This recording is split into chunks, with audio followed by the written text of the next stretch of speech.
Magdo-Dolomite Beach sa Kapaskuhan? Why not? Nakapunta ka na ba doon? Kung hindi pa, ipapakita ko sa iyo ng malapitan ang ilan sa mga pwedeng makita at ma-experience dito. Mula sa Pedro Hill, Manila, sa tawiran nito patungo ng Manila Bay, matatanaw mo na ang arko nitong Dolomite Beach, Manila Bay, o itong tinatawag natin noon pa na Baywalk, Manila.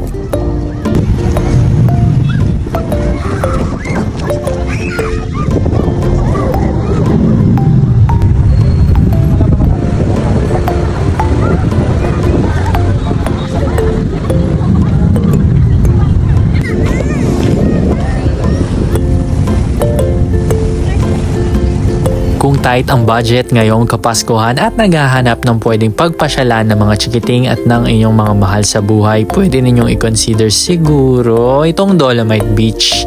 Mas maganda yung weather, pwede nyong tambayan to. Malinis naman siya and okay naman yung amoy. Hindi ko lang sure kung pwede magdala ng mga pagkain around.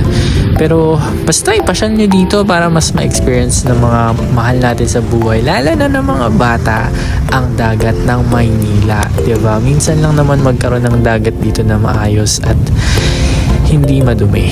Oy, pero guys, ang alam ko bawal maligo dito ha. Kayo, try nyo, pero bawal maligo dito. O inuutusan ko kayo, huwag kayo maligo dito. Parang awa nyo na. Pero maganda naman yung paligid, yung city lights, yung hangin na humahampas sa ating mga mukha habang nakaupo sa gilid ng dagat.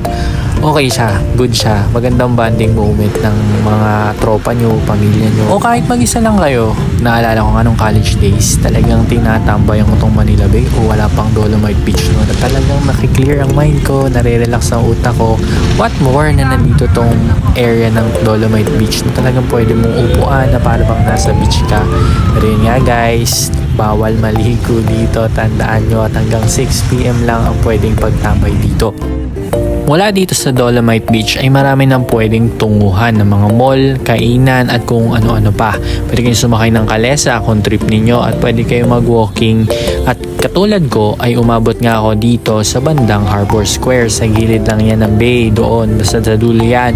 Dito ang ganda ng view. Medyo may amoy lang yung dagat pero marami kayong pwedeng kainan at magawa dito.